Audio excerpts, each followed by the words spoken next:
He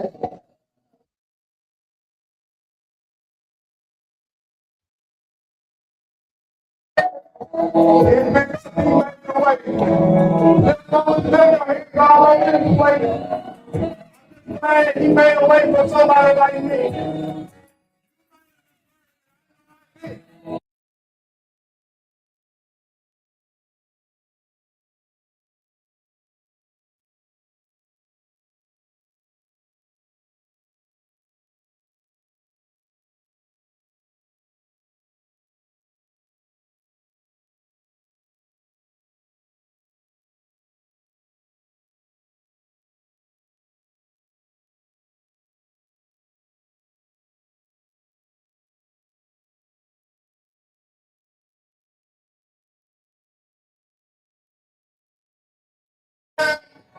And I tell you, it is not peace. When somebody close to you, tell them whatever you need is in the house. Yeah, you might want to find somebody else to tell them whatever you need is in the house.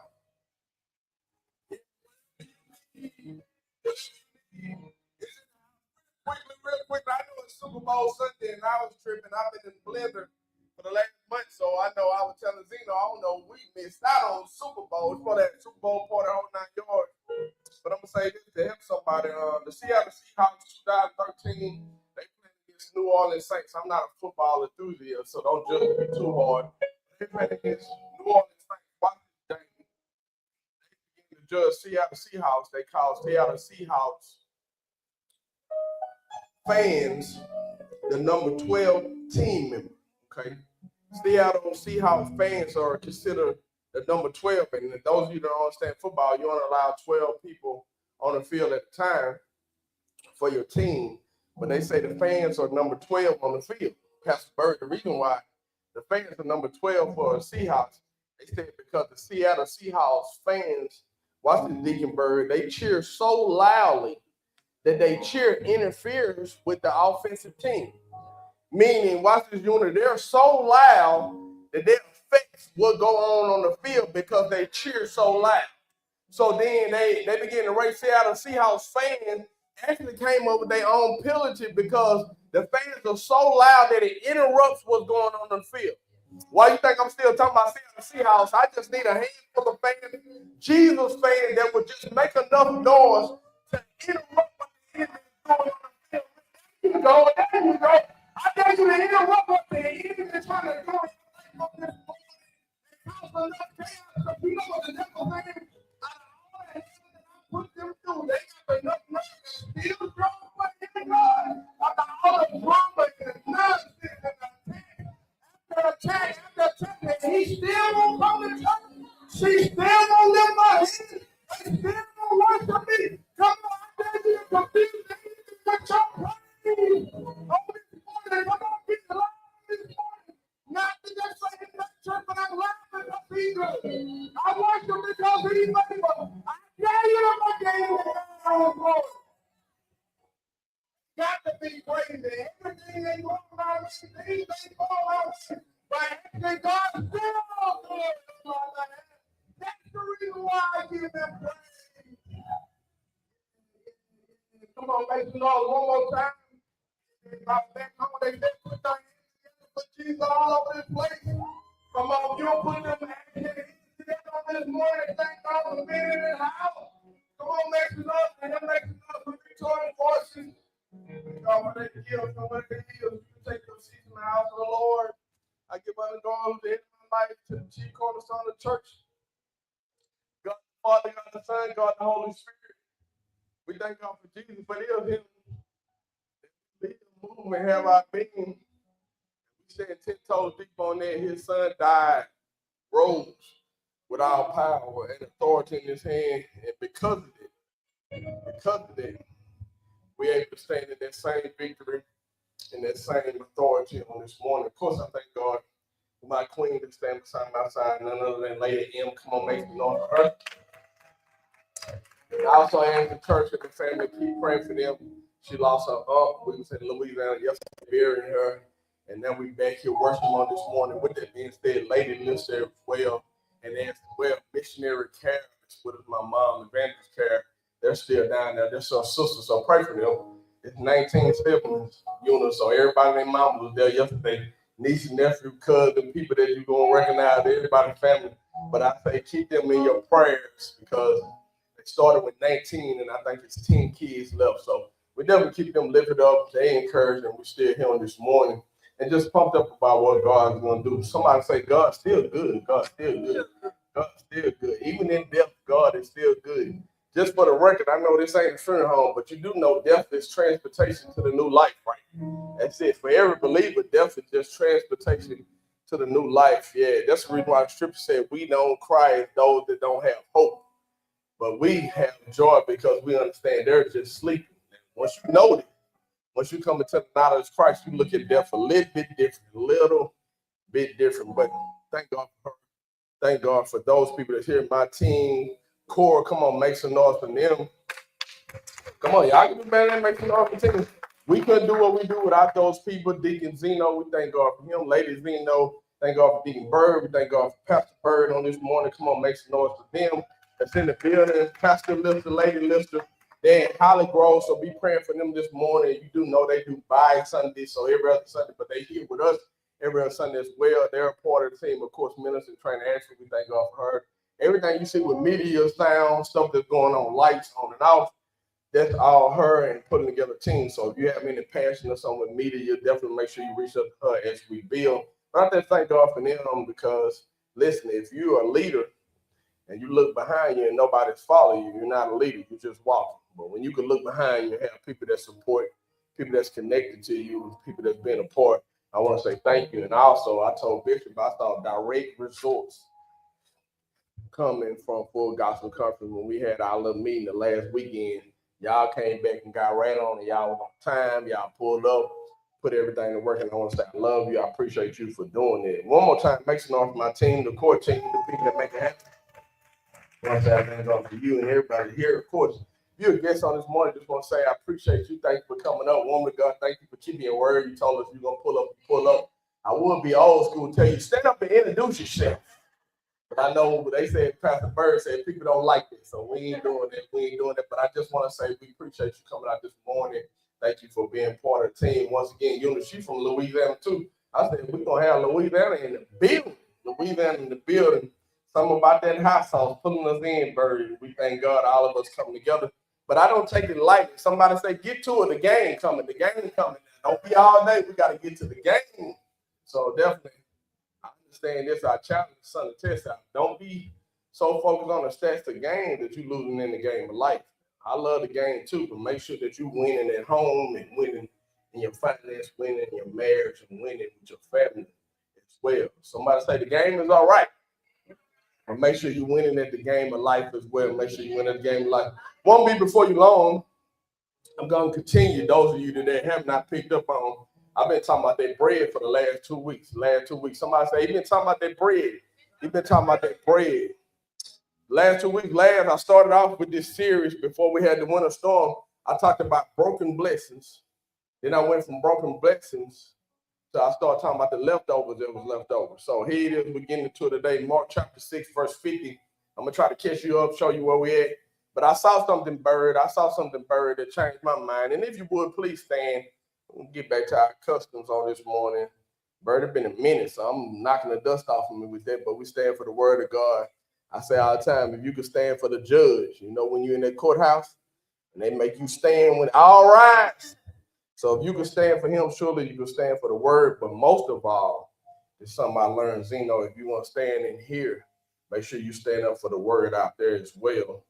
But come from Mark chapter 6, I saw something that I've been overlooking for years, so pray for me on this. Mark chapter 6, verse 50 is where I want to start at. 3 verses in here. For they all saw him. Who is that? The disciples. All 12 of them saw Jesus, and they was troubled. And immediately he talked with them and said unto them, be of good cheer. It is I, be not afraid. Meaning they saw him, but they didn't see him because they didn't recognize him.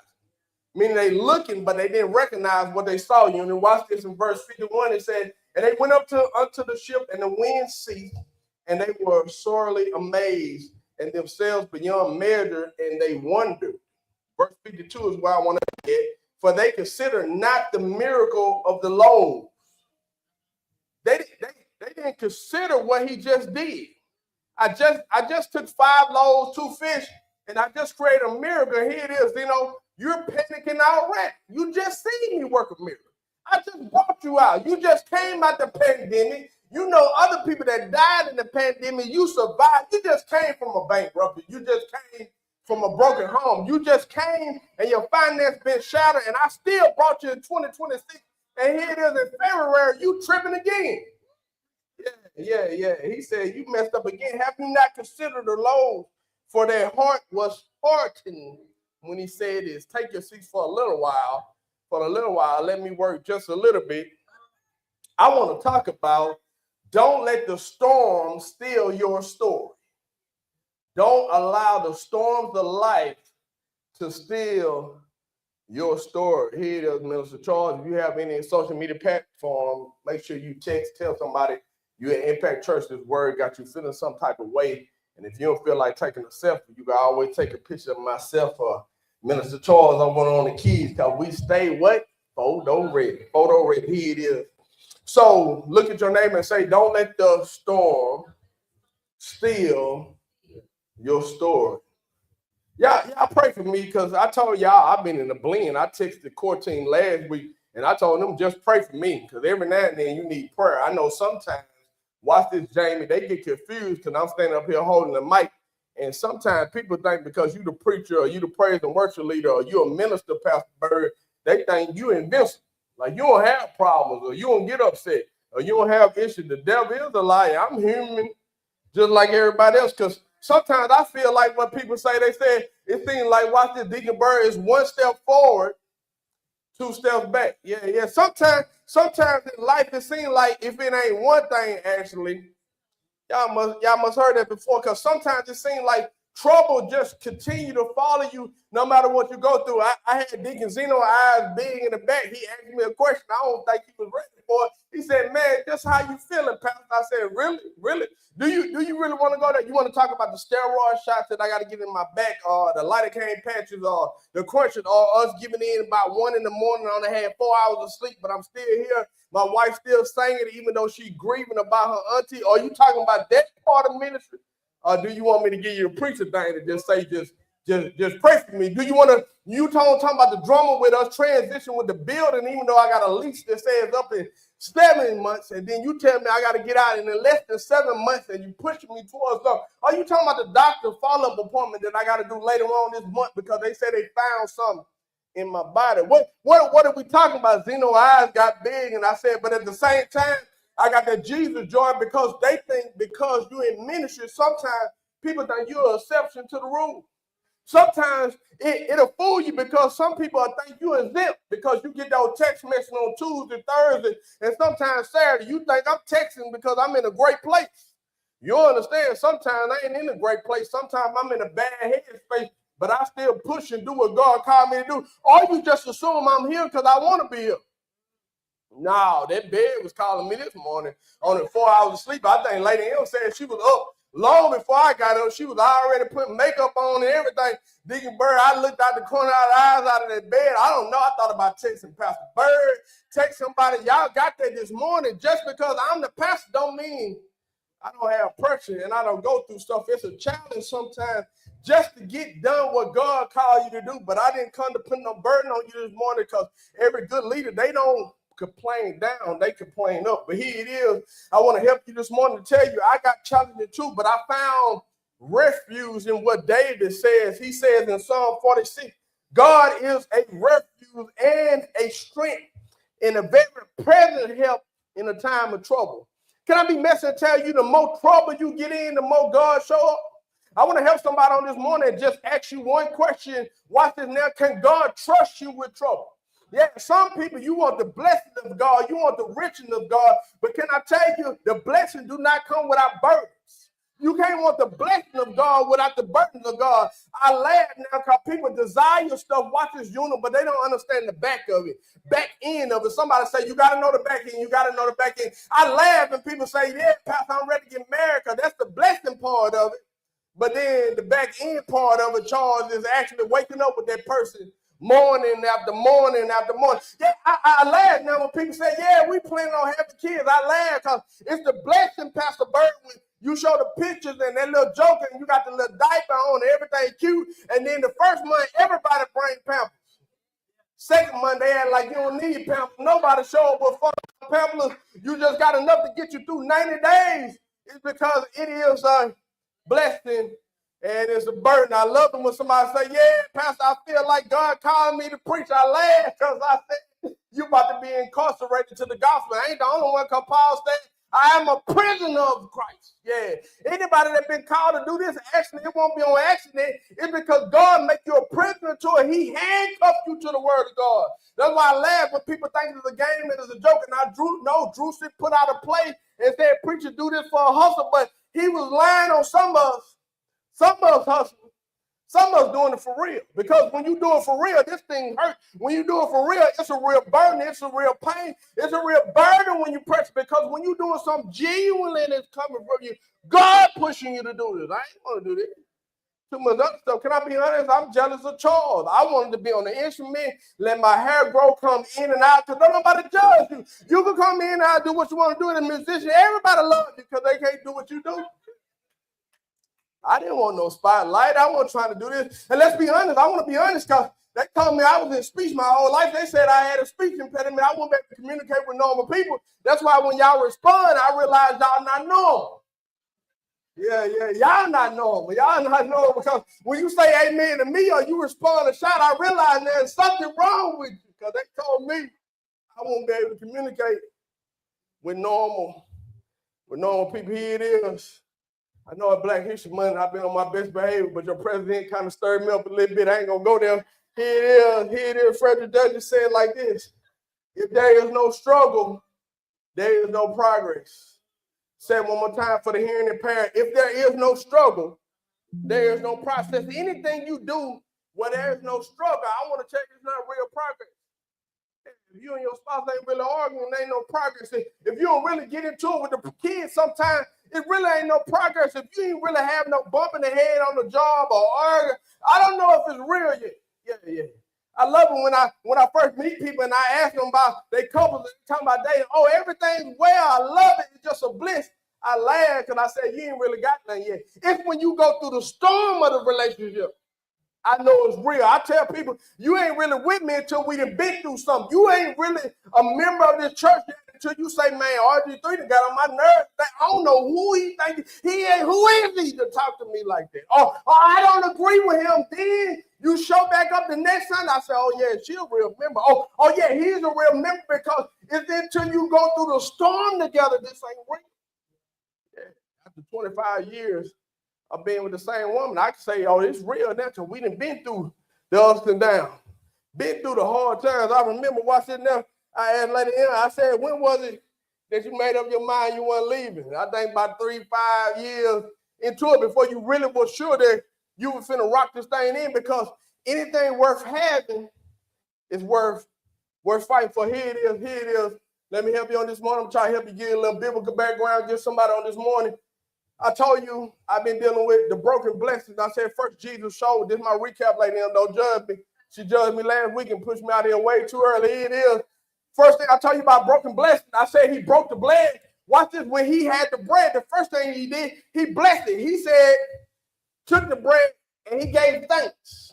I got stuck there, Pastor Bird, because I said when he broke it and gave thanks, Zeno, he gave thanks for something that wasn't enough. And I challenge us. I say, how many of us can give God thanks for something that ain't enough? Looking at the bank account and it's not enough. Looking at the paycheck is not enough. Looking at the relationship and it's not enough. But even though it's not enough and it's not a fact, I want to trust God even when it's not enough, because God's trying to show you that He El Shaddai. That means God more than enough. Why do the God that want to show me that He's more than enough let me go through less or not enough? Because you will never see Him until you're weak. He said He's made strong in your weakness. In other words, He take your weakness to show out. Yeah. And it ain't until you go through something that He can show you. How you know God gonna be a healer if you ain't never been sick? How you know God gonna be a provider if you ain't never needed nothing? How you know God gonna be a strong tower until you needed to run high somewhere? So in other words, the challenges in life help us watch this, see God in a different light, because God is the only self-existing God that desires to show yourself to his people. So it's your struggles that give you a new revelation of God. Anybody beside myself, you ever been through something that make you look at God differently? Yeah. See, you ain't lived long enough if you ain't had to look at God differently. Your perspective of God changed because of what you were going through. That's the challenge now when he break the bread. But I know when he broke the bread, watch the chart, he was getting around so much that he took a brown bag special and turned it into a buffet. How you know? Because they ate so much bird till it was 12 baskets left over. Be messy on my way out of Shreveport. Watch this, I stopped by and talked to my dad, so we was going over sermon. Watch this, Charles, he always gonna go through my sermon, pick it apart. Watch this now, because he is my master teacher. So watch what he said, he said, when you were looking at it, watch this, Dad, you watching this yours right here, I'm taking your point. He said, don't just say it was the 12 baskets that the disciple picked up. Just say and show now. Watch this now. When the little boy gave the 5 loaves and the 2 fish, it was the overflow that God was returning on his behalf. In other words, God took the 5 loaves, the 2 fish, watch this turn into 12 baskets. Because when you put something in the ground, you shall reap. Run and overflow. It said, give and it shall be given unto you. Good measure, pressed down, shaken together, and run and over shall men give unto your bosom. So in other words, when God return your harvest to you, it won't be the seed that you put in. It'll be overflow, and that's only for a handful of people that you know you done put seeds in the ground and you're expecting to overflow. Look at somebody and say, he talking to me. All the seeds I done put in the ground, not just financially, but my kind action, the things I do in spite of, showing up on time, supporting, pushing, and helping in my marriage, in my relationship with my friend. I'm doing harvest any day. Somebody look at your neighbor and say, any day now. Yeah, I'm finna be in the over. I'm finna be in the overflow. So that was last Sunday I talked about. I love leftovers, and I told you it's something about leftovers. When the food sit out, it's settled. You know, Thanksgiving food, the dressing don't hit it till like day 3.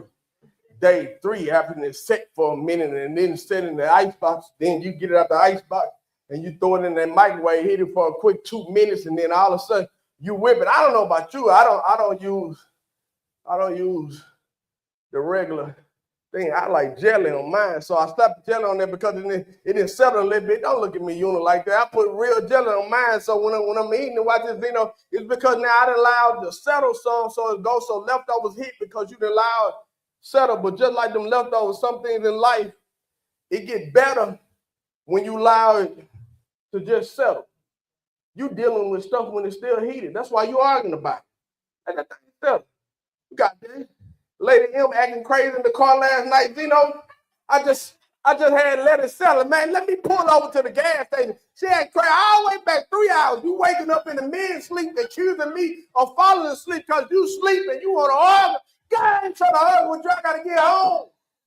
Pull over to the gas station. You about to have to walk back. I told somebody I started leaving in Shreveport. Y'all would have been out there this morning, bird. Where's Lady M? She's still in Louisiana, man. Because sometimes you gotta let stuff settle. So this morning, watch this, Charles. When we begin to look at this, we see professional, watch this, people, they're panicking. They're panicking professional, bird. I saw this text and God help me. I told you that the synoptic gospel, all the gospels talk about this, Matthew, Mark, and Luke are synoptic gospel because they write similar, but then John is called the Johannine gospel because he writes differently, but all 4 of them write about this. So this must mean it's important. But then Mark is the one that brings up the loaves. So here it is. Mark says this. They're panicking on the water. But this is what I want you to know. You got to be alone. They're professional fishermen. This is not nothing new to them. They're used to storms, but it's something about this storm unit that's not normal. Have you ever been through something that this used to be the normal ride and this used to be the normal thing, but this constant situation we've been in lately is something different about this one? We argue, but we ain't argue like this now. We didn't have issues, but we had issues like this. I done had financial difficulties, but I ain't had this type of weight on me. I done been here before, but it wasn't this type of pressure. And then I wondered, and I had to ask God, man, these last 90 days, you've been playing with your boy. He said, Negro, this how God talked to me. I'm sorry. He must be from the project like me, but he talked to me like this, Charles. He said, you think you going to get through this without a storm? I said, but I'm doing what you told me to do. He said, look at the text, Bird. Look at the text. He tell the disciples to go to the other side. Now watch this now, Zeno. I'm tripping now. Because Deacon Bird, if Jesus told me to go to the other side, why is there a storm in the middle of it? You said go to the other side. You didn't bring up the storm because Jesus will give you a detail. Watch this. He'll give you a destination in a dream without the detail, Ashley. He'll wake you up, got you writing stuff down and putting together stuff and trying to get a plan together. But he don't tell you the roadblocks. He don't tell you how many no's you got to go through to get to your yes. He want to know, can you trust him in the process? Because if I told you the destination, just trust me enough to get there. Yeah, that's the difficult part. So I had to trust God. I said, what are you trying to do? He said, I'm trying to show you something. Because you've been looking at the text wrong. You've been focusing on Jesus and you've been focusing on Peter on the water, but it's something you missed. I said, what I've been missing? He said, I want you to preach about the storm. Everybody else shouting. They tell you ever heard somebody tell you their testimony, but they don't tell you about the storm part. They can tell you about the shouting part. He said, no, tell them about the storm part. Told me on this morning, a couple of situations you ought to be in on this morning as it relates to a storm. You're either coming out of a storm, you either headed into a storm, or some of you in my presence this morning, you're in a storm right now. So either way, look at your neighbor and say, either way, he's talking to you on this morning, he talking to you. The first thing I realized in the storm, and I'm running here it is, lady in, the first thing I want you to realize, the storm changed Peter's perception. Yeah. Here it is. I had to see in the text, Matthew 14:20 said this. And when the disciples saw him walking on the sea, they was troubled. Watch it now. All 12 of them see him on the sea, but they're troubled about what they see. This was crazy about the proximity, Charles. They close enough to see, but watch this now. Even though they're close enough to see, they don't recognize him because you can be close to him but still don't see him, which let me know that you can be on assignment for God doing the right thing and still end up in a storm. But even in the midst of the storm, watch this, I'm going to help you. He's in there with you. That's enough to make you shout right there. I could have took out running. Watch this the whole time while the storms are raging. Jesus is in the storm with him, but the problem is, Deacon Bird, they can't see him. They see a figure that's walking on the water. One text said they said it was a ghost. Isn't it amazing that good believers watching now still couldn't recognize Christ, which give me hope because sometimes Pastor all these three miss it. I know y'all Holy Ghost filled speaking tongues, y'all never miss God, but sometimes me, I miss God because I don't see him correctly. Yeah, he's trying to teach me something. He's trying to help me. And because of the pressure of it and because of the weight of it, I get messed up. And I had to help somebody watch this now. Don't lie this. You could tweet this. You could post this. I'm sorry. You could X this. You could post this. You could put it on social media or text somebody on this morning that should have been in church with you this morning and preach to them. You're going to help me preach this.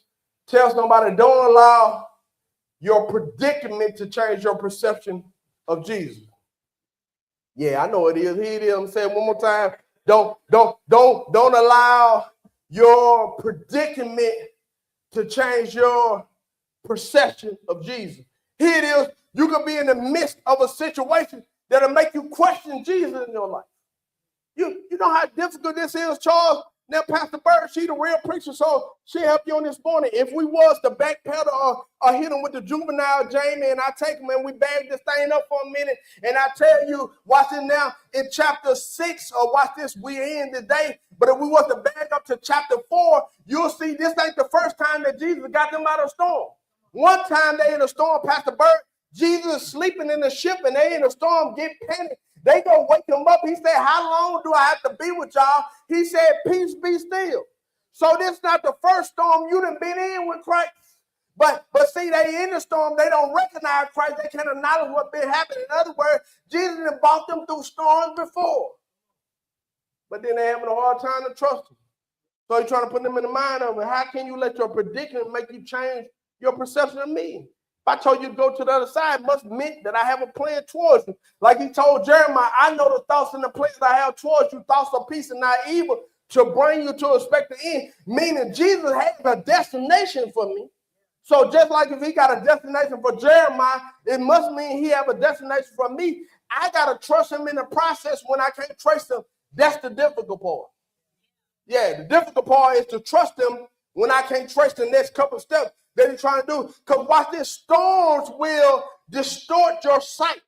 It would be hard for you to see them. They thought it was a ghost. And they have a hard time because watch this now. Fear made them, watch this, relabel Jesus as a ghost. Your fear is simply false evidence appearing real. In other words, you're assuming something that's not real. Have you ever been panicking about something that ain't even happened yet? Then people say it's due Friday. It's Sunday. You tripping.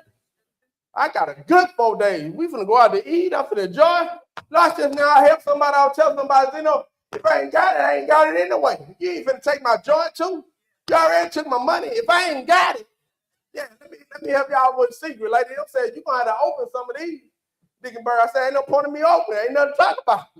I ain't got nothing for them because watch it now. I told somebody this. You're not going to steal my joint with a piece of paper that ain't real. Threatened. I had one person, he said, listen, you ain't going to do nothing until we go to court. I said, sir, you can stop texting me about court. I ain't scared of you or the court. Yeah, don't keep threatening me about something that potentially going to happen. In between that time and now, I don't know what God's going to do. I might not even be here while you talking about suing me. You tripping on the wrong person. And I'm not using that as an excuse not to pay your bill. Pay your bill, get your credit score together. But I'm saying, you ain't finna stress me about something. Yeah. Won't be the first repossession I'd have had. Won't be the first repossession I'd have had. You better check my resume, check my jacket. I've been catching buses. Cars or something new. I told somebody I ain't have an ACs in car when my mom and them first got cars. It was lucky to have something that had a motor in it. And some of you done got beside yourself because you got a nice little job and they got you a 401k and you got more than one pair of shoes. But I need you to remind yourself, what about the lows when you were wearing your sister's shoes? And then your mama that was doing your hair and had the edges messed up and your parents stayed on too long and burn your roof. It's because you didn't forget where you came from because somebody know how to do your braid now. Well, child, I don't do my hair like that now. Get your booze yourself back to where you came from. You know you used to whip them ramen noodles. Now you can eat that Olive Garden. Now you don't eat ramen noodles no more, Charles. You know, I don't, come on now. It's because sometimes we forget where you come from. So you got to get back to where it is. Don't distort your vision here. Have somebody watch this now. But Peter not only his vision, watch this now, changes his perception with the rest of them. But watch this, Peter hears something because Jesus tell him, don't be disturbed, don't be upset. It's me. Watch it now. And so Jesus said, another translation, watch this, Mother Judah, Jesus said, I am that I am to him. So when you look at the text, he said, don't trip in the storm. You know who just showed up. And I want to hear somebody on this morning. You're in the midst of a storm right now. You're in the midst of a crisis. But I tell people all the time, in the midst of a crisis, a good time to see Christ. Yeah, don't let your crisis distort you on Christ that's in the midst of your crisis. And I tell everybody this, let me whip James with this. I want to tell you on this morning that watch this, chaos is confirmation of God's call on your life. If you got a chaotic situation, it's confirmation that God is trying to work that and use that in your life on purpose. So number 2, watch this with Peter. The storm clarifies his purpose. Matthew 14 says this, Lord, if it's you, command me to come. And I come to you on the water. Here it is. Peter made a conscious decision. It's better, watch this now, to be with Jesus in the middle of the storm than be with these disciples on the ship in the middle of the storm. So in other words, what he decided, it's better to be in a risky relationship with Jesus than in the comfort zone with some doubters. And see, some of you got to make that decision on this morning. Are you willing to take a risk with Christ on this morning? Or are you willing to stay in your comfort zone where you at and everybody else down what's around you? Because watching now, Peter is not the only one that's in the ship. It's 11 other jokers that's in the ship. Can you imagine now? Then use your Holy Ghost imagination. This is what I see. I see the disciples watch this bird. They see something walking, and I can see them now. One of them say, "Hey, Drew," you know Andrew. He said, "Hey, Drew, you see what I see?" And then you know that's Thomas talking, but you know Thomas, he a doubter. So if he a doubter, You know, most of the time he probably lies, so the disciple probably say, Thomas, he playing games again. He probably ain't telling the truth. And hear Peter in the back, Peter say, hey, what's going on? What's going on up there? And I can hear now Bartholomew say, man, they say something moving out there. Peter got the strap, so Peter grabbed it, and Peter said, hey, just like Peter was ready to cut off the ear, Peter's ready to put up whatever it needs. Peter ready to buck up and put up. Watch this now. Peter comes and say, hey, what's going on? Jesus say, cheer up, fear not, this is me. Peter said, like a real person from the hood, if that's really you, let your boy come. Because anybody know when you really got somebody close to you, it ain't nothing like riding shotgun with somebody you trust and depend on. Peter said, say, my boy, if that's really you, let your boy walk with you. Yeah. That means you got a close enough relationship with him that if that's really you on the water, let me get a taste of it. Here it is. My dad was saying like this. He told Peter to come. Watch this now. Charles, the bishop was saying like this. Peter never actually walked on the water. He walked on the word come. When Jesus said come, it literally built the bridge for Peter to walk on, because he said when you apply the word in a chaotic situation, you don't walk on the situation, you walk on the word through the situation. It's because now he had to trust him in the process. Here it is.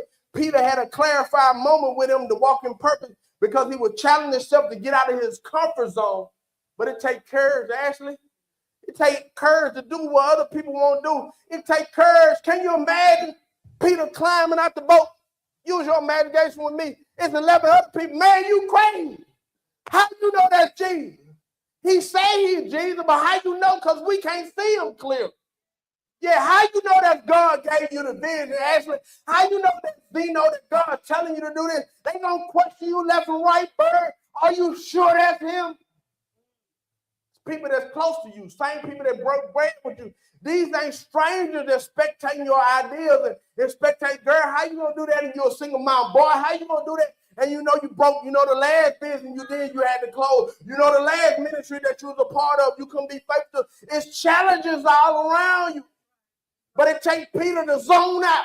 Because when you really trust in God, sometimes you got to have a ton of vision. Not only do you got to deal with the environment and your surroundings that cause you to doubt, but you got to deal with your own mind. Can you imagine Peter getting out? See, we read about the story, but it ain't logical to walk on water. You got to be so psyched out on what God tells you to do that you're ignoring rules and regulations, because it don't make sense. Gravity say you can't walk on water, but when God say come, you got to try something that ain't never been done before, and you got to trust him in spite of. And that's what Peter did. He had to get out of his comfort zone to trust God, to walk and operate on faith. I found this out. Anytime you seek Jesus, it's going to cause separation with others. I'm going to help somebody on this morning. The more you want him, the more it's going to pull you away from the other 11. It's going to pull you away from spectators. It's going to pull you away from everybody. But watch this now. What I realized is, the first thing before he stepped up the boat, Zeno, and I'm moving with this, it wasn't him changing physically.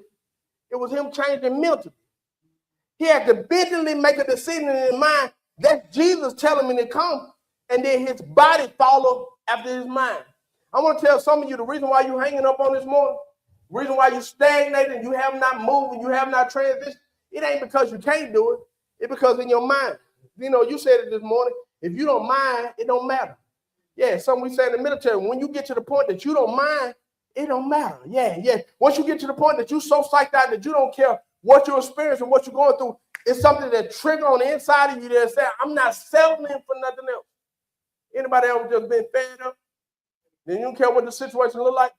I'm so far gone, ain't nothing you gonna do to change it. This is how I tell somebody, when you know you really done with a situation, it's nothing else that they can do that can make it change your mind. Remember when I got ready, watch this, I left Shreveport Police Department. I've been asking to change the night shift. They keep playing me changing for Bible study. I walked up there to the chief office. I just put a letter on there. And watch it, Charles. I wanted to be messy, but the Holy Spirit wouldn't let me be messy. He just sometimes restrain you. So I just wrote on a letter, thank you for 7 years. So watch it now. I said, thank you for 7 years because I'm done. I began to go downstairs, and all of a sudden, lieutenants and stuff, hey, they're going to go and give you the shift you want. You ain't got to leave. Thank you, sir. Please step back. I'm scared of police. Let me out of here. I'm gone. Watch this now. Because when you done made up your mind about a situation, just because the situation try to turn and maneuver. No, I'm done with this phase of my life. I don't know. Watch this now. I don't have another job. I have another opinion. I just know I won't be here no more.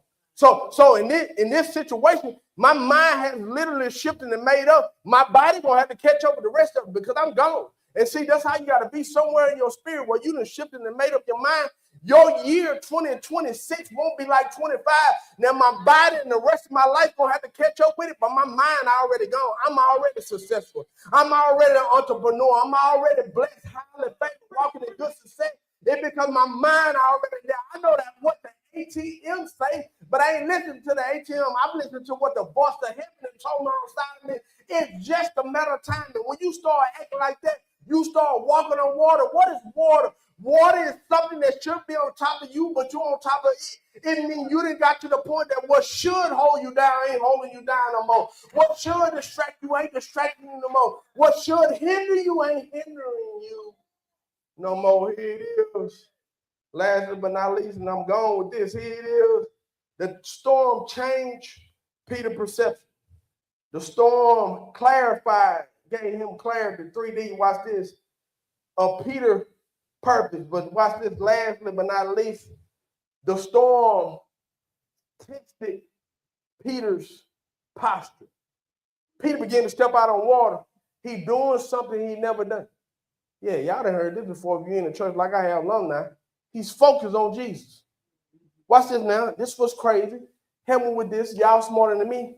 It says while he's stepping towards Jesus like a big stepper, he says that he see the wind. And then Peter began to sink because he see the wind. Now mind you, Bird, I'm walking on water. Why am I letting wind distract me?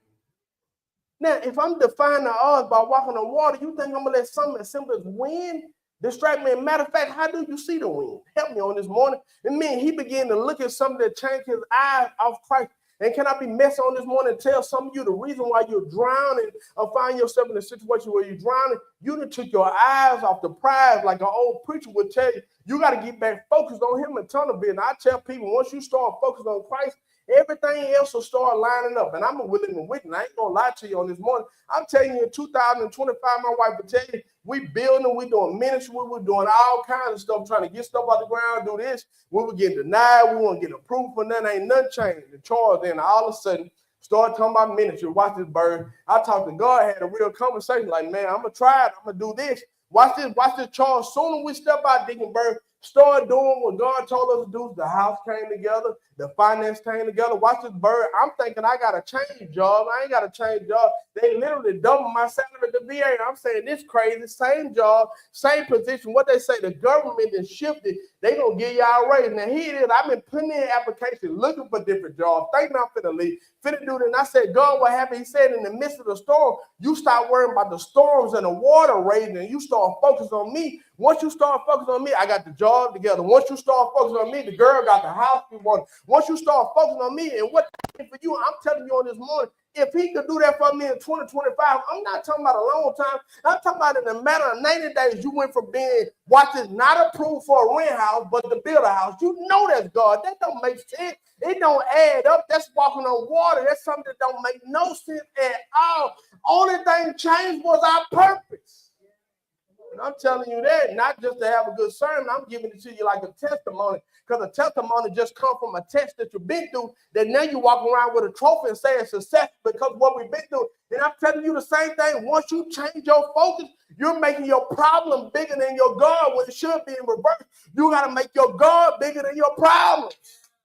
Look at somebody next to you and say, you do know I serve a big God, right? I serve a big God. Here it is, Charles. I might need your help on this morning. Here it is. I saw this in the text. It says that Peter began to sink. Very difficult because they make fun of him. And you hear them talk about Peter all the time. And if you've been in church any time, they make fun of the fact that Peter sunk. This is what got me, Charles. Neroes act like there's other people in the Bible that walked on water. He the only person that ever walked. So Bird, even if he do sink and he drown and die right there, at least I did something that ain't nobody else did before. Yeah. I told somebody, even if I died trying to chase purpose, at least I did something that nobody else did before. And people love to label you with your failures. They love to judge you by what you went through and because it was successful. And what they don't understand, you trust God in the midst of the process. And watch this, Peter had enough sense when he started drowning. He didn't call for his mama and him. No. He didn't go to help and go down to Rodex and say, call his favorite friend, call his partner. He called and asked Jesus for help. This is what I'm glad about. This is what I'm glad about Charles. To show something that's in the text, that he was close enough to him, bird, to be touched by God. Even though he didn't make it all the way across, in the midst of him challenging and walking his purpose, he was still close enough to be reached by God. And I just came all the way from Louisiana, y'all, in the middle of the night just to tell y'all on this morning from our 20 that you're close enough to be reached by God. I don't know how difficult your situation is. I don't know what you have to deal with when you leave this place on this morning, but I'm telling you, you better have some of your spirit that know how to call out to God when you're in the midst of trouble. I don't care if you have to go in the restroom by yourself or you go in the closet at the house, or you have to leave the house and go sit in your car for a minute, wipe the tears from your eyes, and you begin to talk to God and tell him what you're going through. God is not a God that is not touched by your infirmities. He is a God that's touched by the things you're going through. I'm talking about every little detail. He want to be a part of your life. It was a story told, so get your milk and cooking. It's story time on this morning. Story told about a little girl on her first time driving. She got a driver permit, watched this accident, and she's driving with her dad, and they headed down I-20. All of a sudden, Zeno, in the midst of driving, she just got a permit, got a driving permit. She know about the signs, and she know about a turn signal. She getting comfortable. First time really driving on the interstate. Daddy telling her to drive, and all of a sudden, in the middle of driving, watch this lady, a storm pop up. And a storm arose, and the daddy said, don't forget to put on your windshield wipers. And he's sitting in the passenger seat, and she getting nervous, and she got her hand on the 10 or the 12, driving just like Lady M with the steering wheel on her chin all the way to her chest. And she's riding and driving and riding and driving because she's trying to see clearly, because in the midst of the storm, it was distorting her view while she was driving. She asked her father, should she pull over Bird? She said, Daddy, should I just pull over and wait till the storm is over? The daddy told her to keep driving. Don't pull over in the storm. Just keep driving in spite of the storm. Here it is. She kept driving, Jamie. Watch this 2 minute pass. She was still in the storm. She kept driving. 10 minute pass. She was still in the storm, Zito. 15-minute pass. She was still in the storm. All of a sudden, she started to see her way clear. Now it's clear. The daddy said, pull over for a minute. She said, when I pull over for, I ain't in my destination. He said, I want to show you something.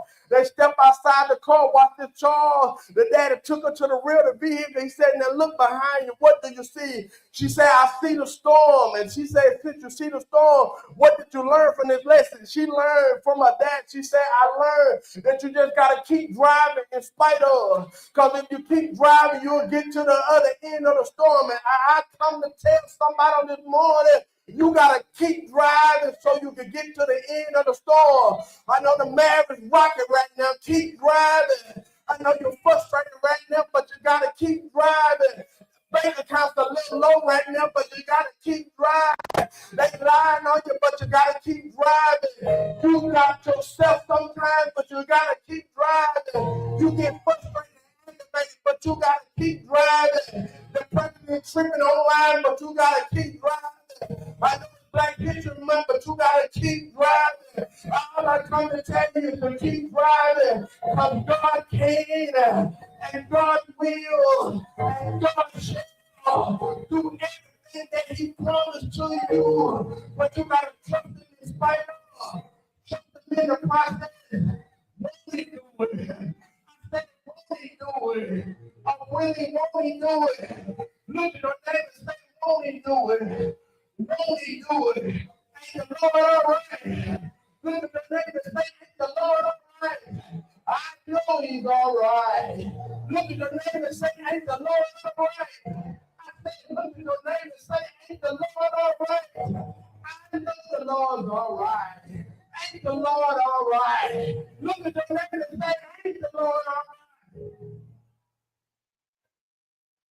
He's all right on this morning. One church put you on this morning. Please stand all over the building real quick. You're in the storm. I want to talk to people that's in the storm. I told you on this morning, Tell you this morning. See the three things. Either you on your way in the storm, you're on your way out of the storm, or you in one right now. The second zipper in that bag is where they're all at. If you don't mind getting it from the other side of the church. This is what the devil do. The devil cause so much frustration to make you forfeit what God tell you in the midst of the storm. Because what he wants you to do, he wants your vision to be so distorted till you won't trust the process. Because what he was trying to do to the 12, God told him to go to the other side, Lady Z. Lady Z know if he told me to go to the other side, what was going on, the storm was trying to make them forfeit what God told them to do. Because if he can cause enough chaos and enough confusion, watch it actually, this is how we play with our mind.